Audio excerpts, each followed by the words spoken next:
Bienvenida al altar familiar. Amén.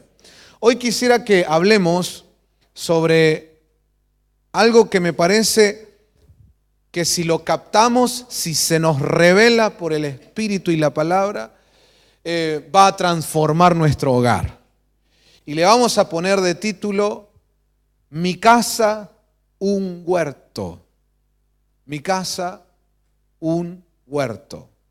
Y de eso quisiera que hablemos esta noche, que podamos ver la posibilidad bíblica de que nuestra casa se transforme en un huerto para que venga el Señor Jesús. Lo que más queremos nosotros es la presencia del Señor, ¿sí o no? Ya hemos estudiado muchas veces que lo que va a cambiar nuestro hogar es Jesucristo. Entonces la clave es ¿cómo hacer para que el Señor venga? ¿Cómo hago para que la presencia de Dios esté en mi casa? Justamente el sábado pasado iniciamos una charla acá en MCN sobre que ese tiene que ser nuestro objetivo como iglesia. Queremos construir, edificar una iglesia, construir un lugar donde el que quiera venir a morar sea el Señor.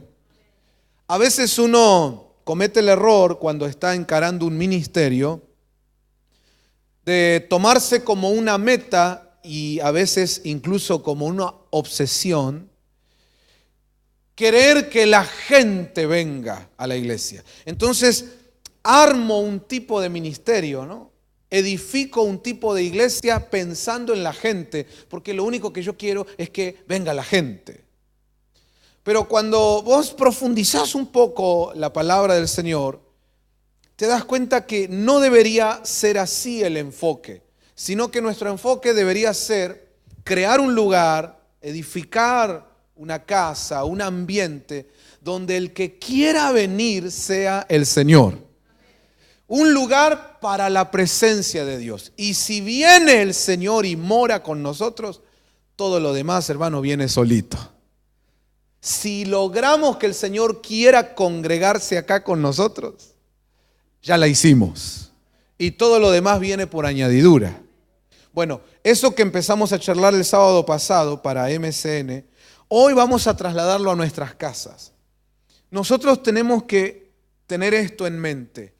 Quiero edificar un hogar, quiero tener una casa donde Dios quiera venir a morar. Un hogar donde la presencia de Dios esté, no solo de vez en cuando, sino que habite con nosotros. ¿Cuántos dicen amén? La Biblia nos enseña entonces que hay un lugar a donde quiere estar el Señor, y ese es el huerto. En Cantar de los Cantares encontramos que hay una relación de amor entre ese amado y esa amada que representan la relación entre Cristo y la iglesia. Y en uno de sus pasajes se habla de ese huerto para que venga el amado y se deleite y lo disfrute. Entonces, espiritualmente empezamos a entender que si como iglesia somos ese huerto, el Señor va a querer venir a este huerto para deleitarse en él y disfrutar de todo lo que tiene un huerto. Ese mismo concepto hoy lo vamos a llevar a casa. Si yo quiero que venga el Señor a mi casa tiene que ser un huerto. ¿Se comprende? ¿Sí? Veamos entonces el pasaje de Cantares capítulo 5, verso 1. En la versión Reina Valera me gustaría compartir hoy, y dice así la palabra del Señor. Vamos a leerla juntos. Dice, eso es Cantares 1, necesito 5, Cantares 5, verso 1. Dice, yo vine a mi huerto, oh hermana, esposa mía. Paremos ahí un poquito. Noten que aquí está hablando el amado. El amado representa a Cristo. Y le está hablando a su amada, que representa a la iglesia. Y él está diciendo, yo vine al huerto. Entonces, si yo quiero que el Señor venga a mi casa, a mi iglesia, hermano, tenemos que ser un huerto. Vamos, diga conmigo, mi casa tiene que ser un huerto para el Señor. Bueno, eso sí es que te interesa que la presencia del Señor esté en casa. Si no te interesa, bueno, probablemente no te sirva de mucho esta enseñanza. Pero a los que nos interesa, sigamos leyendo. Dice, yo vine a mi huerto, oh hermana, esposa mía, he recogido mi mirra y mis aromas. He comido mi panal y mi miel, mi vino y mi leche he bebido. Comed, amigos, bebed en abundancia, oh amados. Y esto es palabra de Dios. Este pasaje es revelador en este sentido. Nos dice lo que contiene un huerto. ¿Qué tiene que haber en casa para que sea un huerto? Bueno, aquí en este pasaje se mencionan 5 cosas. Vamos anotándolas y sobre todo vamos absorbiéndolas para poder desarrollarlas en casa. Amén. Número 1, mirra. Número 2, aromas, que son bálsamos. Número 3, panal y miel.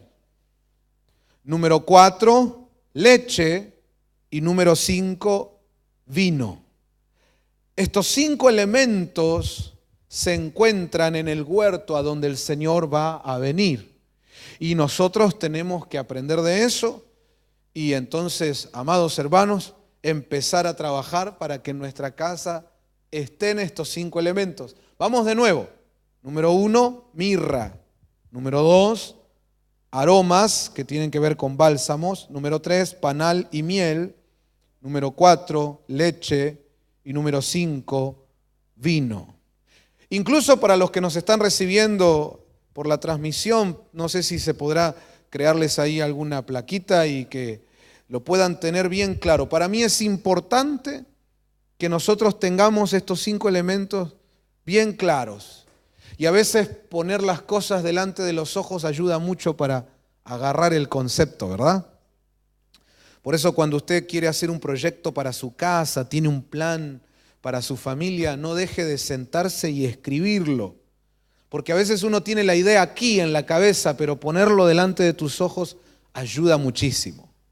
Hoy quisiera que tenga delante de sus ojos esto: 5 elementos que hacen al huerto: mirra, aromas, panal y miel, leche y vino.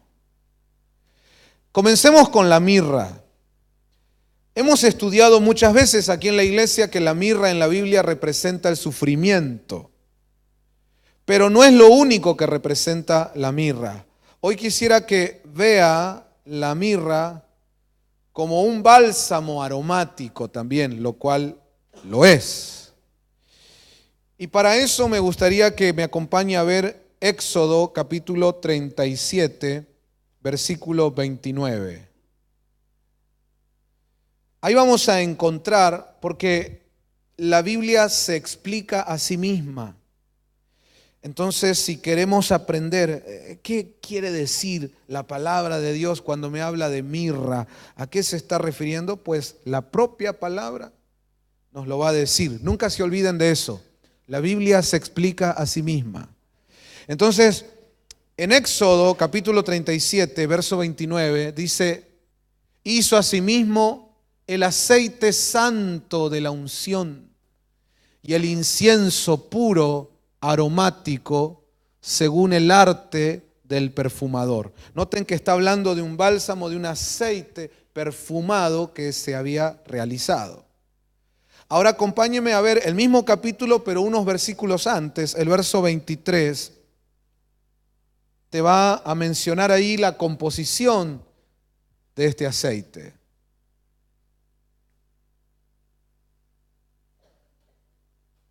Dice, hizo asimismo sus 7 lamparillas, sus despabiladeras, sus platillos de oro puro, de un talento de oro puro lo hizo con todos sus utensilios.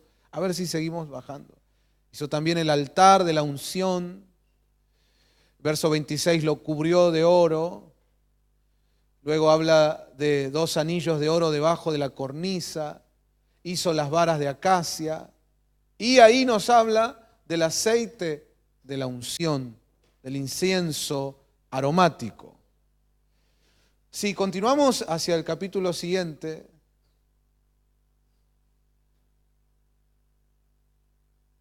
bueno, ahí estamos teniendo problemas con la cosita, pero déjenme contarles.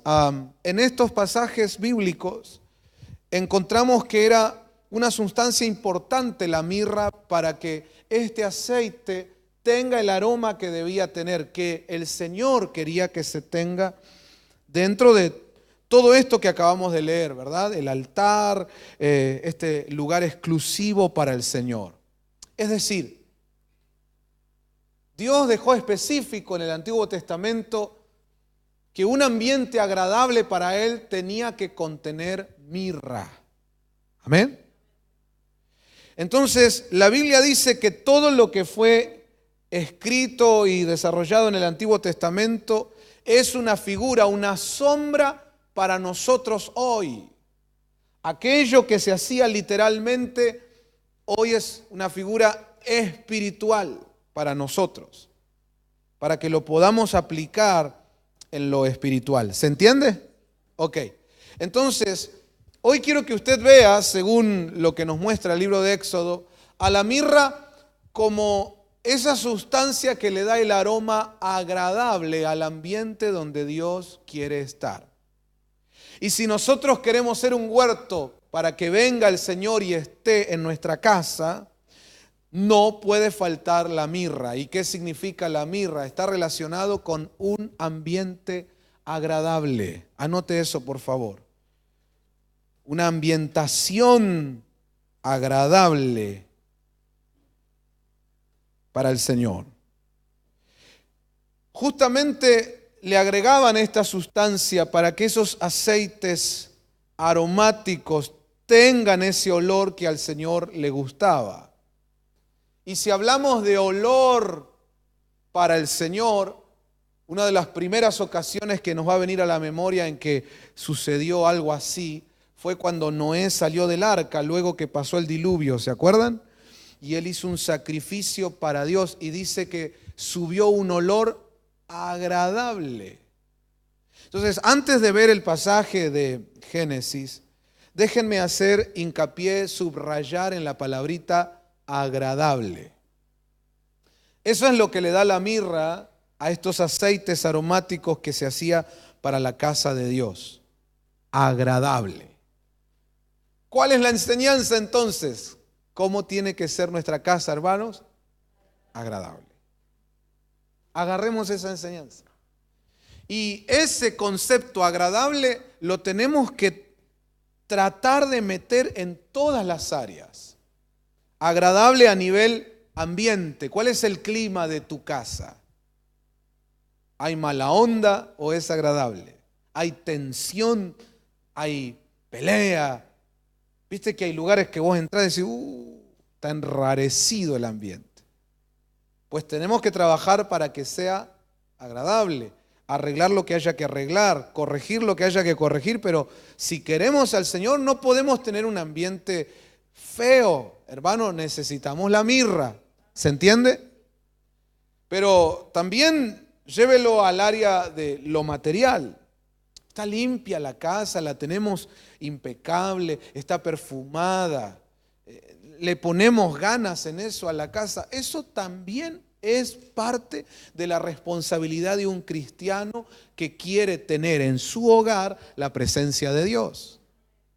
Yo sé que eso también tiene que ver con la educación. Y hay gente en el mundo que no tiene a Cristo ni tiene la palabra de Dios, pero fue educada como para tener siempre su casa limpia, impecable. Bueno, qué bueno, nos alegramos por eso. Pero como pastor me toca muchas veces tener que mencionar o enseñar cosas que por ahí para alguno puede ser algo sabido porque lo agarró desde la educación de su casa paterna, materna. Pero tienes que saber que a veces llega a la iglesia personas que no tuvieron esa posibilidad, no tuvieron esa educación. Entonces aquí también hay que enseñarles, y más aún como cristianos, y entendiendo hoy esta palabra, tener la responsabilidad de que mi casa sea agradable. No porque va a venir gente, no porque me va a criticar la suegra, No, sino por una causa mayor, y es: yo quiero la presencia de Dios en mi hogar. Entonces no puedo tener el living así, o el comedor, o la cocina. No. Tiene que ser agradable. ¿Te pones a orar ahí en tu pieza? Buscando al Señor, qué bueno, te felicito. Yo desde adolescente, desde niño, tuve mis encuentros con Dios en mi pieza, mi cuarto. La pregunta hoy sería: ¿cómo es tu cuarto? ¿Es agradable? ¿O estás invocando la presencia del Altísimo y hay un olor a pata impresionante? Uno podría decir: no, pero Dios no se fija en esas cosas. Sí se fija.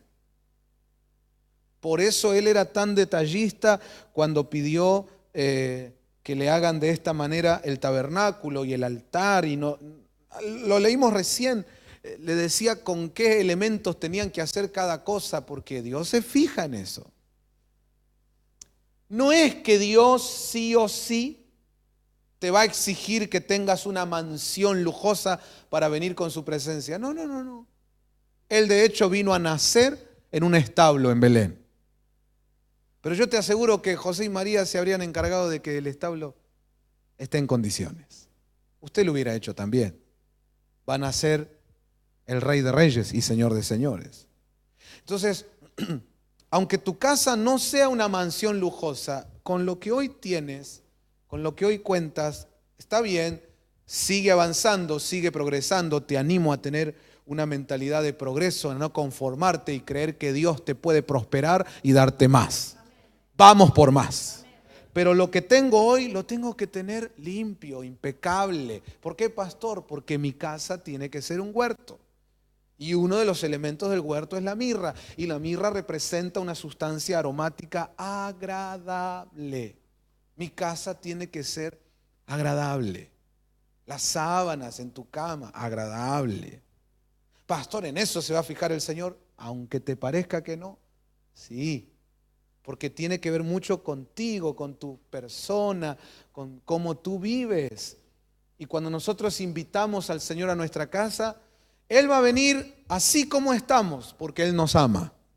Pero una vez que Él viene, Él te va a empezar a enseñar por el Espíritu y la palabra a cambiar muchas cosas. Y una de ellas es este aspecto. Recapacitemos un poquito. ¿Cómo está casa? ¿Cómo está el ropero? ¿La cocina? A veces hay gente que le gusta tener animales en la casa. Ok, está bien. Pero ¿no será que eso está llenando de un olor que por ahí no es lo más agradable? Estaría bueno que empecemos a mirar que el ambiente sea agradable. ¿Amén? Bueno, en todos los aspectos. No me quiero quedar mucho ahí y profundizar demasiado porque creo que ya lo entendimos. En el aspecto material, pero también en el aspecto del ambiente de la casa, de cómo son al relacionarse. Que sea un ambiente agradable. Que incluso cuando otros parientes o amigos vienen a visitarte, que digan: che, me gusta estar en tu casa. No sé, tiene algo. Hay algo lindo acá. Y claro, es la presencia del Señor. Pero también es nuestro trabajo con el Espíritu Santo, siguiendo la palabra de Dios, de crear un ambiente agradable. Ahora que estamos entendiendo esto del olor agradable que sube a Dios, quiero que vea conmigo Génesis 8:21. Mire qué interesante. Vamos a compartir la Biblia de las Américas, esa versión. Génesis capítulo 8, versículo 21. Dice la palabra de Dios: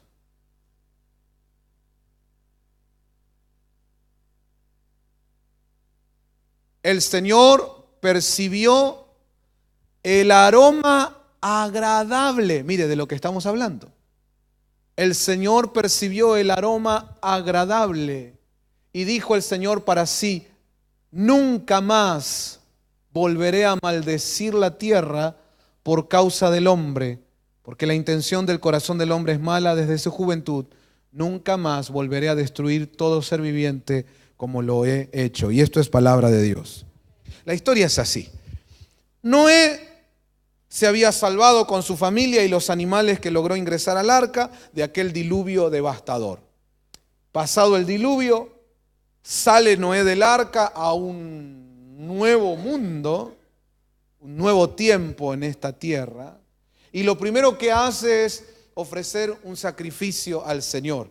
Y ese altar, ese sacrificio subió a la presencia de Dios en olor agradable. Eso es lo que estamos hablando esta noche. Amén. Entonces, una vez que sube ese olor agradable, dice el Señor, nunca más voy a maldecir la tierra. Acababa de pasar un juicio, es que la tierra había llegado a un nivel de iniquidad y de maldad que era intolerante.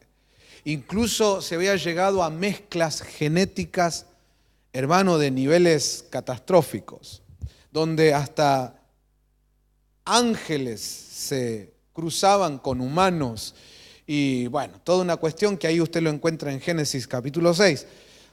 No se podía hacer otra cosa más que una cirugía mayor y vino ese juicio sobre la tierra llamado el diluvio. Pero después cuando Noé levanta ese aroma agradable para Dios, Dios dice, nunca más maldición.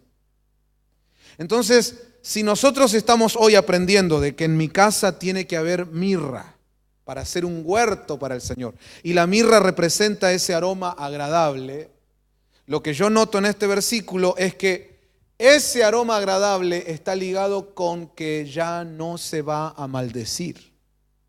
¿Cuál es la enseñanza entonces? Que si en mi casa quiero tener ambiente agradable, debemos aprender a no maldecir. Venimos muchas veces nosotros formateados con la costumbre de maldecir. Incluso cuando estamos enojados, no acá nosotros, no nosotros, pero en Groenlandia dicen que la gente se enoja en la casa y dice, maldigo el día que te conocí. No sé para qué me casé con vos. Maldigo el día que te cruzaste en mi camino. Wow. Incluso se ha escuchado madres o padres decirle a los hijos, no sé para qué te tuve. Maldigo el día que naciste. Wow. Eso es fuertísimo. Pero hay hogares donde eso ocurre. No sé por qué te tengo de hijo a vos, hubiera querido tener de hijo a otro. Ay, Señor. Esa casa no puede tener aroma agradable con esas maldiciones. ¿Se comprende? Cada vez que en el matrimonio van a tener una discusión y no saben tener discusiones sanas y la discusión se torna cualquier cosa, y en ese cualquier cosa empiezan a decir cosas como, bueno, ahí está la puerta, bueno, si al final yo nunca te quise, no sé para qué estamos juntos. Esas cosas son maldecir, es decir, decir mal. Y nosotros en vez de decir mal o hablar mal en el hogar, tenemos que aprender a bendecir, o sea, decir bien. Es una buena exhortación en casa enseñarle a todos los miembros de la familia cuando se están equivocando, decirle, hey, habla bien, habla bien. ¿Qué es hablar bien? Es decir bien, o sea, bendecir. Pero hablar mal es mal decir. Si nos vamos a hablar, hablémonos bien. Tenemos que discutir un asunto, ok, se puede discutir, pero sanamente, hablémonos bien. Amén. Ya cuando la charla empieza, vení pedazo de tarado, ya estamos mal. Habla bien. Amén. Cuando empezás a decir, y lo que pasa que nosotros tenemos una mala suerte, estás maldiciendo. Viene tu hijito con un numerito que le dieron en la escuela, dice, se va a sortear, no sé, una torta ahí los de tercer grado. Olvídate, nosotros nunca ganamos nada. Eso es maldecir. Lo peor siempre para nosotros. Nunca vamos a salir adelante. Yo siempre les conté de ese pariente que tenía que me decía, eso no es para nosotros, mi hijo.